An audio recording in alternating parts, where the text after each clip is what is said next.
Traveling through western and central western United States, you may encounter drier areas with softer reddish-brown dirt, predominantly covered with short grasses, blue grama, or buffalo grass. During the summer months, several types of wildflowers can be found, including daisies and the very popular Indian paintbrush.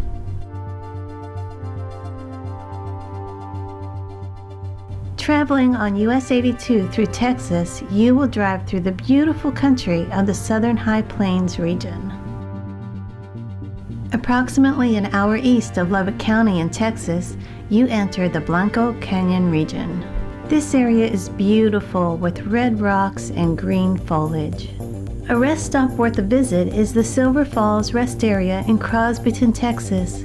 This rest area has some amazing views of the Blanco Canyon. From Silver Falls Rest Area, we continued west to the city of Lubbock, Texas. The city of Lubbock is the county seat for Lubbock County, one of the oldest inhabited places in Texas. Although there is a lot of history in Lubbock, including the first nationally registered archaeological site in Texas, we came in search of a very particular Lubbock resident, the Burrowing Owl.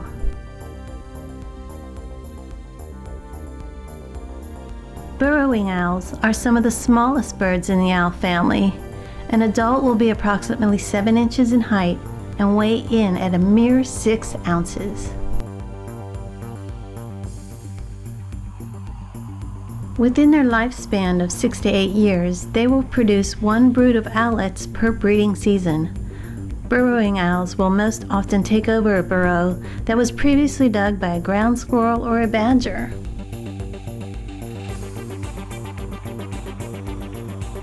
In the city of Lubbock and its surrounding areas, the burrowing owl finds plenty of burrows to choose from thanks to the abundance of prairie dogs in central and western Texas.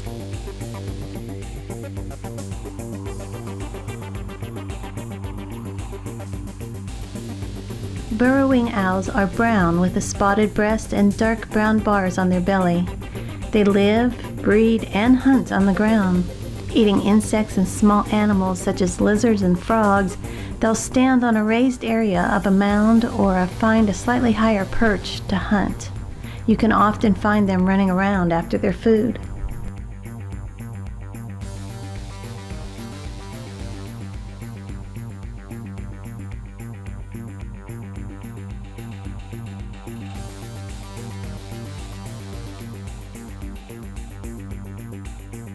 Once they catch their food, they will immediately take it to their young.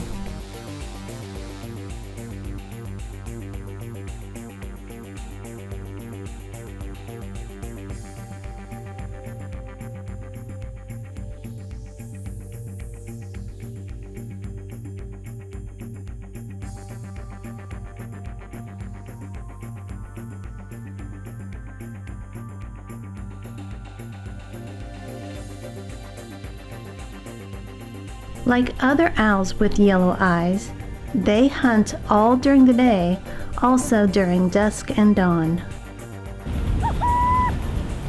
These owls have a variety of sounds, one sound to call each other, but the most recognizable sound is the sound of the alarm. When mama sounds the alarm, the babies make a mad dash for the burrow. The juvenile owl has its own unique sound. It can make a sound that sounds very similar to that of a rattlesnake. It uses this sound to scare off possible threats. Sometimes the adults will bring the feces of other animals to their young. It's not for them to eat, it's because that there are beetles inside the feces. They will often line the edges of their burrow with this animal feces to attract these beetles. For most of the night, the owlets will stay inside the burrows.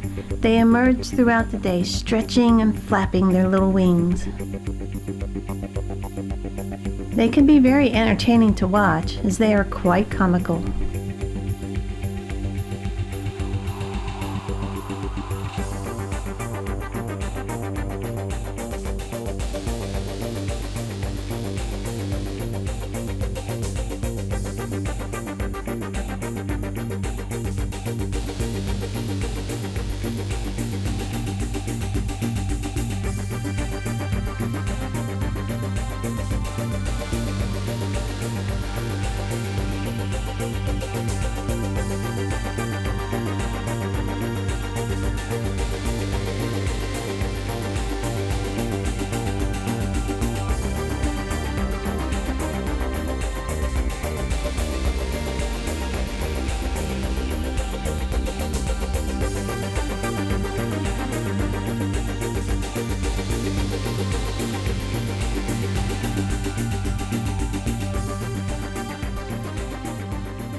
Most of my shooting in Lubbock was with the Canon 1DX Mark II and the Canon 100-400 version 2 lens.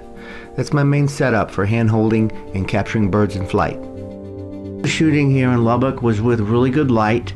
I found the mid-morning light and the mid to late afternoon light was really perfect, letting me get faster shutter speeds with really low ISO.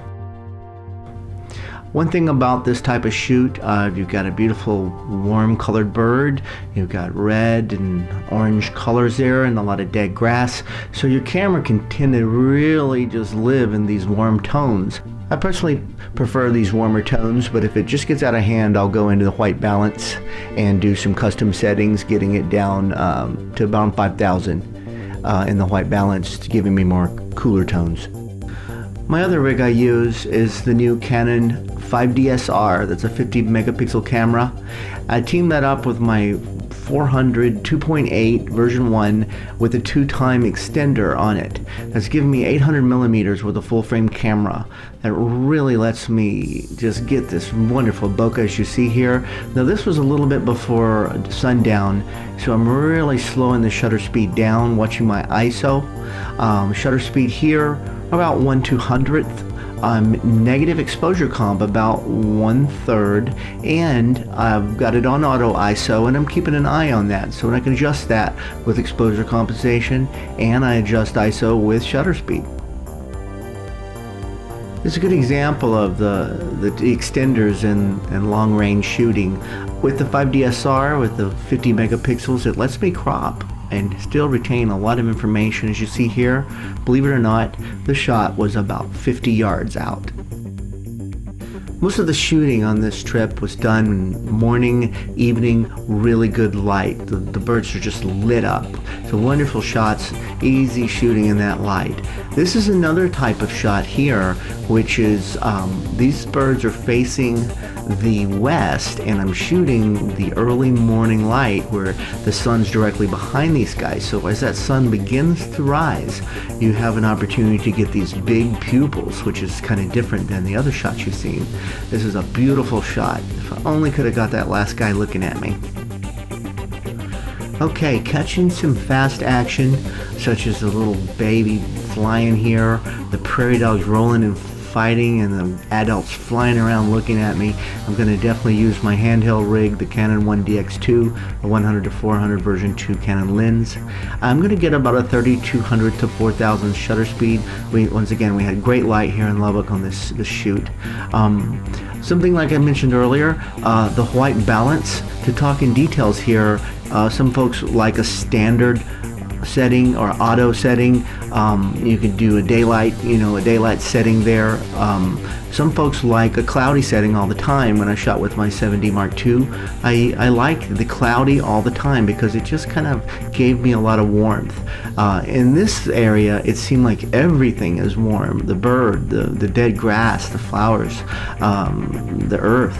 So sometimes it just seems like it's too orange or too warm, and you can control that with your white balance.